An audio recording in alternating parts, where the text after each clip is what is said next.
안녕하세요. 4-30 잠언 16장에서 19장까지 말씀 함께 읽도록 하겠습니다. 잠언 16장입니다. 마음의 경영은 사람에게 있어도 말의 응답은 여호와께로부터 나오느니라. 사람의 행위가 자기 보기에는 모두 깨끗하여도 여호와는 심령을 감찰하시느니라. 너의 행사를 여호와께 맡기라. 그리하면 내가 경영하는 것이 이루어지리라. 여호와께서 온갖 것을 그 쓰임에 적당하게 지으셨나니 악인도 악한 날에 적당하게 하셨느니라. 무릇 마음이 교만한 자를 여호와께서 미워하시나니 피차 손을 잡을지라도 벌을 면하지 못하리라. 인자와 진리로 인하여 죄악이 속하게 되고 여호와를 경외함으로 말미암아 악에서 떠나게 되느니라. 사람의 행위가 여호와를 기쁘시게 하면 그 사람의 원수라도 그와 더불어 화목하게 하시느니라. 적은 소득이 공의를 겸하면 많은 소득이 불의를 겸한 것보다 나으니라. 사람이 마음으로 자기의 길을 계획할지라도 그의 걸음을 인도하시는 이는 여호와이시니라. 하나님의 말씀이 왕의 입술에 있은즉 재판할 때에 그의 입이 그르치지 아니하리라. 공평한 저울과 접시 저울은 여호와의 것이요 주머니 속의 저울추도 다 그가 지으신 것이니라. 악을 행하는 것은 왕들이 미워할 바니 이는 그 보좌가 공의로 말미암아 굳게 섬이니라. 의로운 입술은 왕들이 기뻐하는 것이요 정직하게 말하는 자는 그들의 사랑을 입느니라. 왕의 진노는 죽음의 사자들과 같아도 지혜로운 사람은 그것을 쉬게 하리라. 왕의 희색은 생명을 뜻하느니 그의 은택이 늦은 비를 내리는 구름과 같으니라. 지혜를 얻는 것이 금을 얻는 것보다 얼마나 나은고 명철을 얻는 것이 은을 얻는 것보다 더욱 나으니라. 악을 떠나는 것은 정직한 사람의 대로이니 자기의 길을 지키는 자는 자기의 영혼을 보전하느니라. 교만은 패망의 선봉이요 거만한 마음은 넘어짐의 앞잡이니라. 겸손한 자와 함께하여 마음을 낮추는 것이 교만한 자와 함께하여 탈취물을 나누는 것보다 나으니라. 삶과 말씀에 주의하는 자는 좋은 것을 얻나니 여호와를 의지하는 자는 복이 있느니라. 마음이 지혜로운 자는 명철하다 일컬음을 받고 입이 선한 자는 남의 학식을 더하게 하느니라. 명철한 자에게는 그 명철이 생명의 샘이 되거니와 미련한 자에게는 그 미련한 것이 징계가 되느니라. 지혜로운 자의 마음은 그의 입을 슬기롭게 하고 또 그의 입술에 지식을 더하느니라. 선한 말은 꿀송이 같아서 마음에 달고 뼈에 양약이 되느니라. 어떤 길은 사람이 보기에 바르나 필경은 사망의 길이니라. 고되게 일하는 자는 식욕으로 말미암아 애쓰나니 이는 그의 입이 자기를 독촉함이니라. 불량한 자는 악을 꾀하나니 그 입술에는 맹렬한 불 같은 것이 있느니라. 패역한 자는 다툼을 일으키고 말쟁이는 친한 것을 이간하느니라. 강포한 사람은 그 이웃을 꾀어 좋지 아니한 길로 인도하느니라. 눈짓을 하는 자는 패역한 일을 도모하며 입술을 닫는 자는 악한 일을 이루느니라. 백발은 영화의 면류관이라 공의로운 길에서 얻으리라. 노하기를 더디하는 자는 용사보다 낫고 자기의 마음을 다스리는 자는 성을 빼앗는 자보다 나으니라. 제비는 사람이 뽑으나 모든 일을 작정하기는 여호와께 있느니라. 잠언 16장에 보시면 하나하나가 참 다 주옥 같은 말씀인데요. 우선 2절에 보시면 사람의 행위가 자기 보기에 깨끗하여도 여호와는 심령을 감찰하신다. 무엇보다 16장에서 제일 중요한 구절은 3절인 것 같습니다. 너의 행사를 여호와께 맡기라. 그리하면 내가 경영하는 것이 이루어지리라. 물론 이 말씀을 잘 해석을 해야 되는데요. 너의 행사를 여호와께 맡긴다라니까 나는 아무것도 할 것이 없느냐? 아니죠.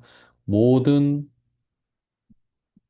우리 일을 주관하시는 분은 하나님이시라는 믿음의 고백 아래 우리가 할 수 있는 최선의 노력을 다해야 하는 겁니다.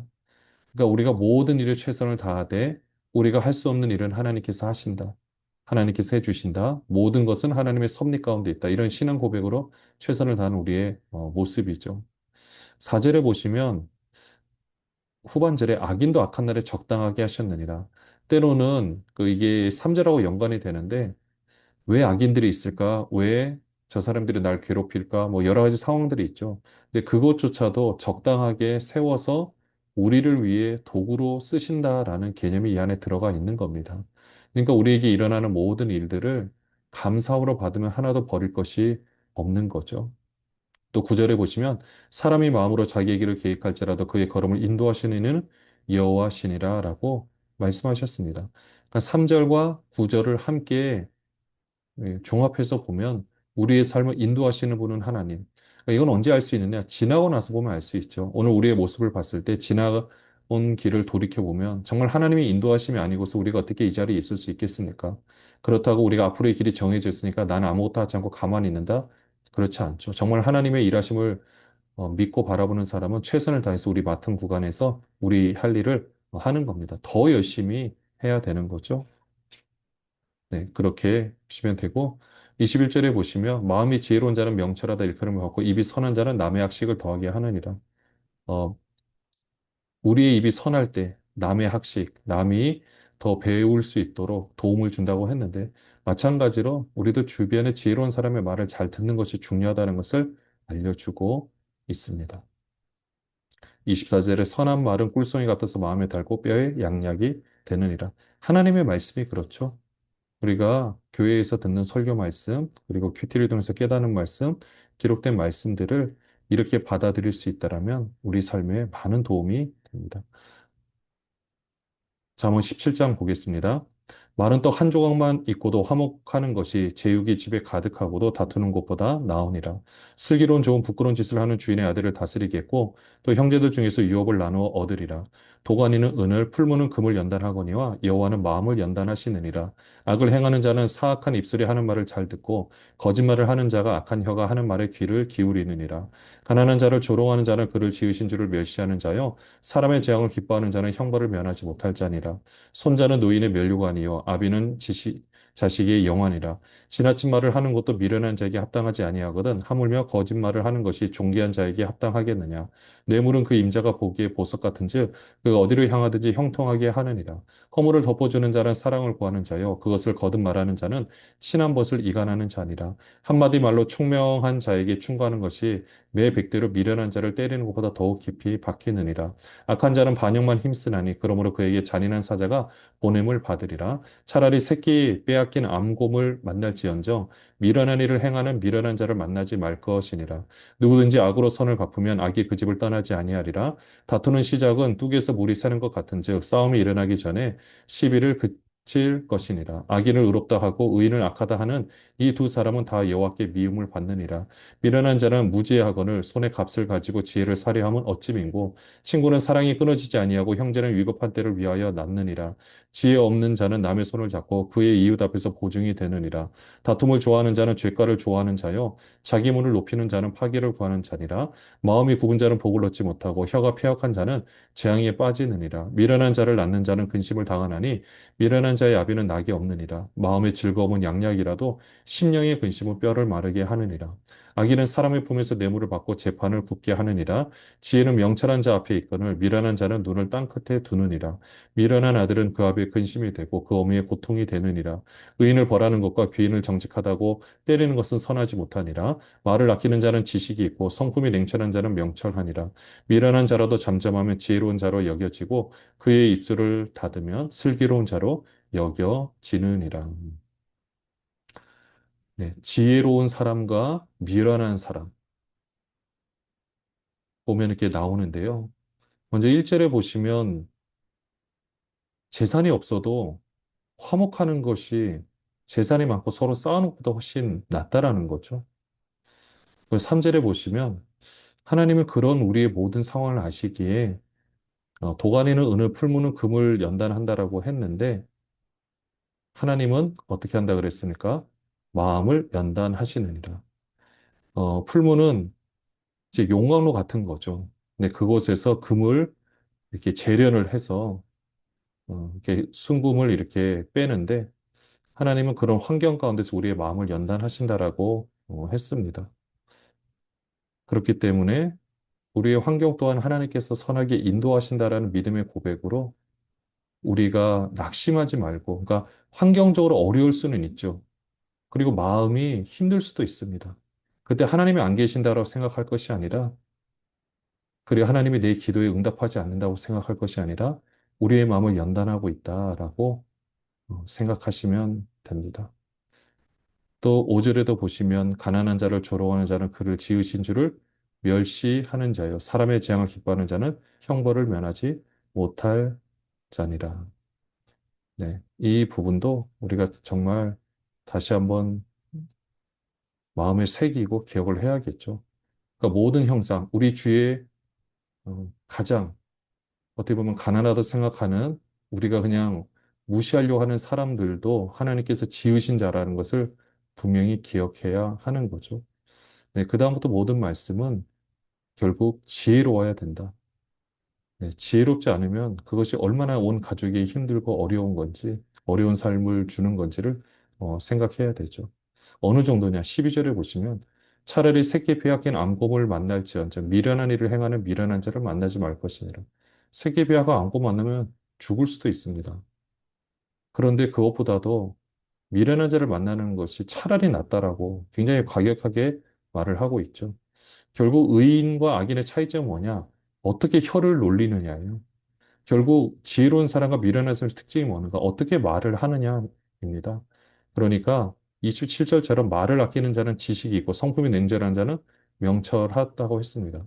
그러니까 때로는 침묵이 금인 것이 맞을 때가 있어요. 되도록 우리의 말을 줄이고 듣고 그리고 필요한 것들은 우리 의견을 말하겠지만 또 그렇게 살아가는 그런 지혜가 필요합니다. 또 우리가 말을 적게 하면 그만큼 싸울 일도 적어질 수 있습니다. 그렇기 때문에 꼭 필요한 말을 하고 많이 들어주는 것. 그것이 중요한 삶의 모습인 것을 보게 됩니다. 잠언 18장입니다. 무리에게서 스스로 갈라지는 자는 자기 소욕을 따르는 자라 온갖 참 지혜를 배척하느니라. 미련한 자는 명철을 기뻐하지 아니하고 자기 의사를 드러내기만 기뻐하느니라. 악한 자가 이를 때에도 멸시도 따라오고 부끄러운 것이 이를 때에는 능욕도 함께 오느니라. 명철한 사람의 입의 말은 깊은 물과 같고 지혜의 샘은 솟구쳐 오르는 내와 같으니라. 악인을 두둔하는 것과 재판할 때 의인을 억울하게 하는 것이 선하지 아니하니라. 미련한 자의 입술은 다툼을 일으키고 그의 입은 매를 자청하느니라. 미련한 자의 입은 그의 멸망이 되고 그의 입술은 그의 영혼의 그물이 되느니라. 남의 말하기를 좋아하는 자의 말은 별시가 같아서 뱃속 깊은 데로 내려가느니라. 자기 일을 게을리하는 자는 패가는 자의 형제니라. 여호와 이름은 견고한 망대라. 의인은 그리로 달려가서 안전함을 얻느니라. 부자의 재물은 그의 견고한 성이라 그가 높은 성벽같이 여기느니라. 사람의 마음의 교만은 멸망의 선봉이요 겸손은 종기의 길잡이니라. 사연을 듣기 전에 대답하는 자는 미련하여 욕을 당하느니라.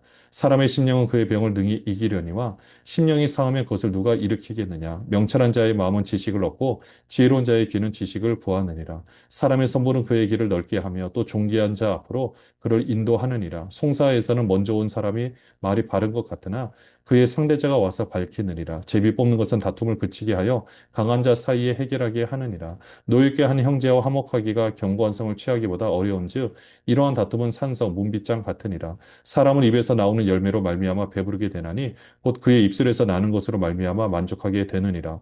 죽고 사는 것이 혀의 힘에 달린 날이 혀를 쓰기 좋아하는 자는 혀의 열매를 먹으리라. 아내를 얻는 자는 복을 얻고 여호와께 은총을 받는 자니라. 가난한 자는 간절한 말로 구하여도 부자는 엄한 말로 대답하느니라. 많은 친구를 얻는 자는 해를 당하게 되거니와 어떤 친구는 형제보다 친밀하니라. 네, 18장에서는 특별히 남의 말을 하는 거에 대해서 조심하라는 메시지들이 많이 들어가 있습니다. 우선은 4절에 보시면 명철한 사람의 입이 마른 깊은 물과 같고 지혜의 샘은 솟구쳐 흐르는 내와 같으니라. 굉장히 많은 생각을 하고 또 책을 통해서 또 그의 생각이 정리된 것들을 또 삶 가운데서 경험한 것들을 조심히 이야기를 하는 모습이죠. 네, 6절에 보시면 미련한 자의 입술은 다툼을 일으킨다라고 했습니다. 우리의 입술이 얼마나 중요한지 알 수가 있습니다. 또 8절에 남의 말하기를 좋아하는 자의 말은 별식과 같아서 네, 별식을 먹는 우리의 모습, 뱃속 깊은 데로 내려가느니라. 다른 말보다 이렇게 남의 말, 또 남의 험담을 말할 경우에는 네, 우리 뱃속 깊은 데로 내려간다라고 했는데요. 험담은 정말로 조심해야 될 부분입니다. 그렇게 말을 했을 때 혹시나 그 사람 듣는 사람이 만약에 그 말을 듣고 낙심을 하게 되면 예수님도 말씀하셨죠. 연자맷돌에 그 목을 메어서 차라리 바다에 실족하게 하면 바다에 빠지는 것이 더 낫다. 죽으라는 얘기입니다. 그만큼 험담은 정말로 무서운 겁니다. 네, 그러니까 그렇기 때문에 특별히 우리의 입술에 파수꾼을 둬서 지혜롭게 말하는 것이 필요합니다. 또 12절에 마음의 교만은 멸망의 선봉이라고 했습니다. 그렇기 때문에 14절에 심령이 상하면 누가 그것을 일으키겠느냐. 결국 말로써 사람의 심령이 상할 수 있고 또 다른 사람의 험담으로 인해서 심령이 상할 수 있습니다. 요즘 SNS나 이런 데서 댓글 때문에 많은 문제를 일으키는 경우들을 보게 되는데요. 별거 아닌 생각으로 그냥 올렸던 말이 또 꼬리에 꼬리를 물어서 누군가 얘기를 하면 그것 때문에 상처를 받고 심지어는 스스로 목숨을 끊는 경우도 있는 것을 보게 됩니다. 21절에 보시면 죽고 사는 것이 혀의 힘에 달렸다라고 했습니다. 그렇기 때문에 우리 입술을 잘, 혀를 특별히 단련하는 것이 필요합니다. 19장에 보시면은요. 가난하여도 성실하게 행하는 자는 입술이 패역하고 미련한 자보다 나으니라. 지식 없는 소원은 선하지 못하고 발이 급한 사람은 잘못 가느니라. 사람이 미련함으로 자기 길을 굳게 하고 마음으로 여호와를 원망하느니라. 재물은 많은 친구를 더하게 하나 가난한즉 친구가 끊어지느니라. 거짓 증인은 벌을 면하지 못할 것이요 거짓말을 하는 자도 피하지 못하리라. 너그러운 사람에게는 은혜를 구하는 자가 많고 선물 주기를 좋아하는 자에게는 사람마다 친구가 되느니라. 가난한 자는 그의 형제들에게도 미움을 받거든 하물며 친구야 그를 멀리하지 아니하겠느냐. 따라가며 말하려 할지라도 그들이 없어졌으리라. 지혜를 얻는 자는 자기 영혼을 사랑하고 명철을 지킨 자는 복을 얻느니라. 거짓 증인은 벌을 면하지 못할 것이요 거짓말을 뱉는 자는 망할 것이니라. 미련한 자가 사치하는 것이 적당하지 못하거든 하물며 종이 방백을 다스림이랴. 노하기를 더디하는 것이 사람의 슬기요 허물을 용서하는 것이 자기의 영광이니라. 왕의 노함은 사자의 부르짖음 같고 그의 은택은 풀이의 이슬 같으니라. 미련한 아들은 그의 아비의 재앙이요 다투는 아내는 이어 떨어지는 물방울이니라. 집과 재물은 조상에게서 상속하거니와 슬기로운 아내는 여호와께로서 말미암느니라. 게으름이 사람으로 깊이 잠들게 하나니 태만한 사람은 줄일 것이니라. 계명을 지키는 자는 자기의 영혼을 지키거니와 자기 행실을 삼가지 아니하는 자는 죽으리라. 가난한 자를 불쌍히 여기는 것은 여호와께 구워 드리는 것이니 그의 선행을 그에게 갚아 주시리라. 내가 내 아들에게 희망이 있은즉 그를 징계하되 죽일 마음은 두지 말지니라. 노하기를 맹렬히 하는 자는 벌을 받을 것이라. 내가 그를 건져주면 다시 그런 일이 생기리라. 너는 권고를 들으며 훈계를 받으라. 그리하면 내가 필경을 지혜롭게 되리라.